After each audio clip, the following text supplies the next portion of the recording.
Hi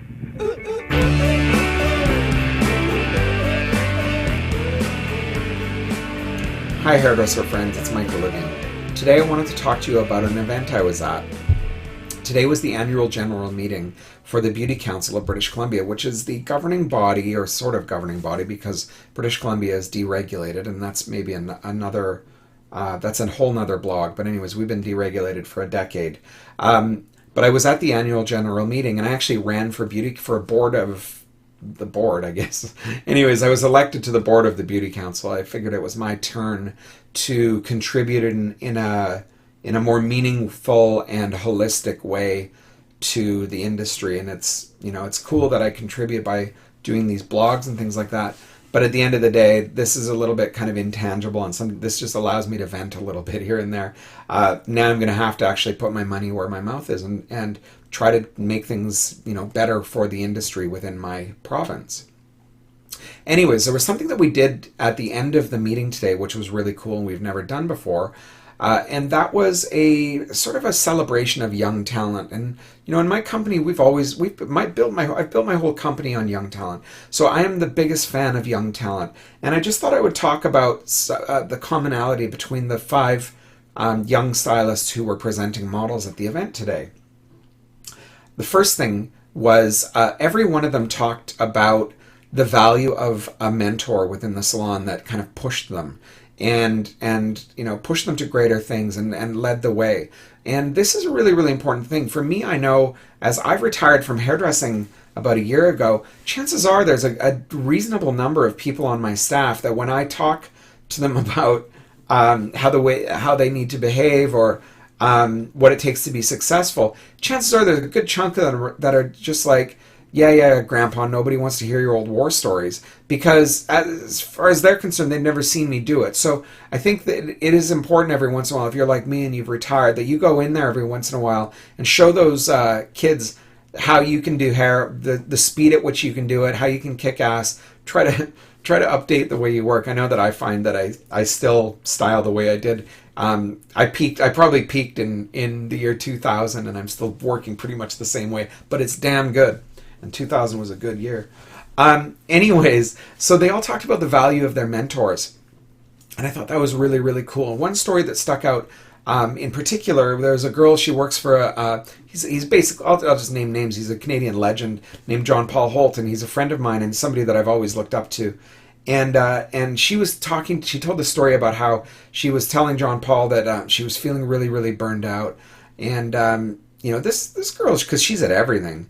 And she was feeling really burnt out, and John Paul's like, okay, well, let's do a photo shoot. And that's, how cool is that? Like, I know for the rest of us, it'd be like, you're feeling burned out, go take a weekend off. Why don't you just go take a break? But instead, he was like, all right, let's go out and do something awesome and creative.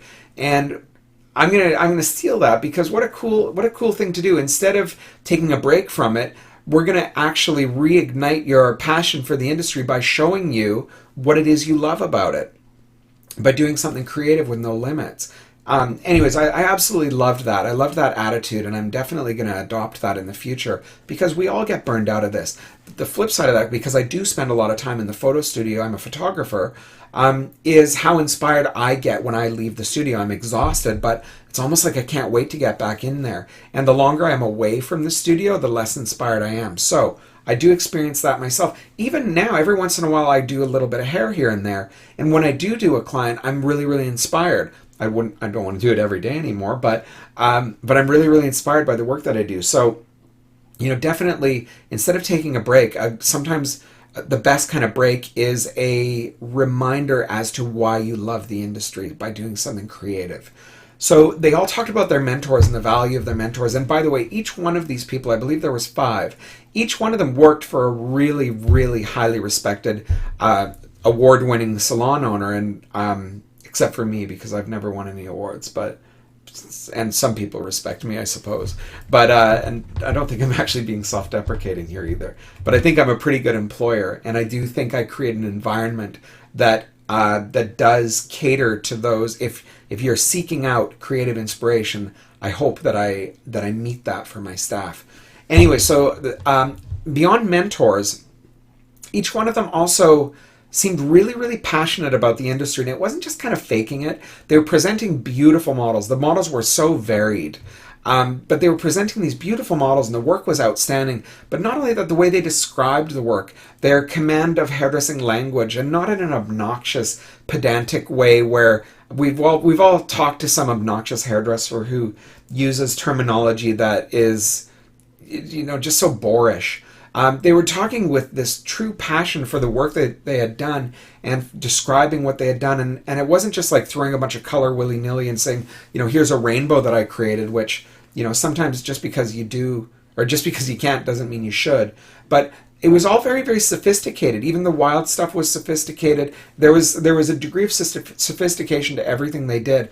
And they spoke about it with passion, and they were just so well-spoken with the work that they were. Far more well-spoken than I am in describing it right now. And that was really, really impressive to me to watch the maturity level of these hairdressers. And then finally, the thing that really struck me is they all seemed to have like an unwavering belief in themselves. And that to me was really, really inspiring as well. And I've thought a lot about this over the years.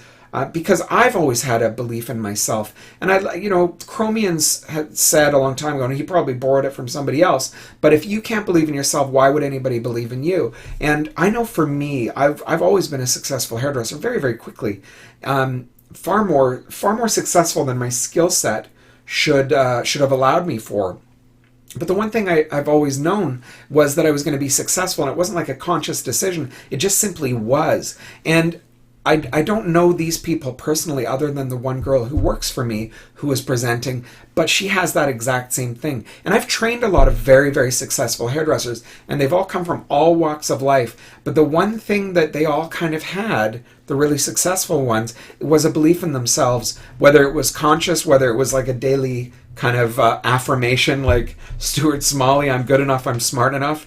I don't even know if it was that, because I think it's more internal. I think it just simply is, and they just don't see they don't see anything for themselves that isn't really, really successful. None of those people, I think, it wouldn't matter what they did, I don't think any of those people could have a life of mediocrity in anything they do. And this is where I don't know if this is something that can be learned or taught, but I do know that everybody can make that decision. And it doesn't mean, by the way, projecting some shitty ego attitude at everybody. It just means I'm good, and I'm going to be good, and I'm going to do great things, and I'm not going to be one of these minimum wage room hairdressers who sits around and bitches. I'm going to do great things. And each one of these people were doing those things, even though, again, the personalities were wildly different. Everybody was totally different. There was one dude who was dressed really, really kind of awesome, that if you looked at it, you go, oh shit, that guy's dressed like very, very high fashion, very, very unique. They ran the gamut. But they all just kind of carried this aura and confidence, and I loved sort of seeing that from this generation. And it wasn't in a negative way, it wasn't in a cocky kind of way. It was just a really positive thing to witness. So, anyways, full circle, you as an owner, if you're not fostering an environment where people are inspired, then you've got to get it together, because it's got to come from the top. They all talked about the value of their mentors. You've got to be a mentor, and if you can't be a mentor, you've got to make somebody else be a mentor in your company. The risk there, though, is then you're shifting loyalty to somebody else, which is not always the best thing. So everybody has to be doing their part. You as an owner have to be doing your part to create an environment that inspires your team. And build people up, big people up. Tell them that they're going to be great. Nothing gets people motivated to do more than by telling them how awesome of a job they did previously. So, get in there and big people up. And then, again, you yourself, carry yourself in such a way that, for me, I struggle with this a lot in that I don't think I degrade or I downgrade, but I tend to be a little bit self-deprecating. But ultimately, and I don't know if it's necessarily because I don't want to come off as arrogant, and you might be watching this going, you totally come off as arrogant. But for me, I really don't want to come off as arrogant because I think it's obnoxious. But definitely, if you don't act like what you're doing is something kind of special, like for me as a salon owner, my salons are special places and we do special things, and we're an awesome group of people, and people want to be part of something that's awesome. You've got to create something awesome, and then again, that begins and ends with you, with what your commitment is to your team. If you're sitting there bitching because your team isn't inspiring, that means you have work to do. You've got to get out there and show them what's up. There is an amazing future for this industry.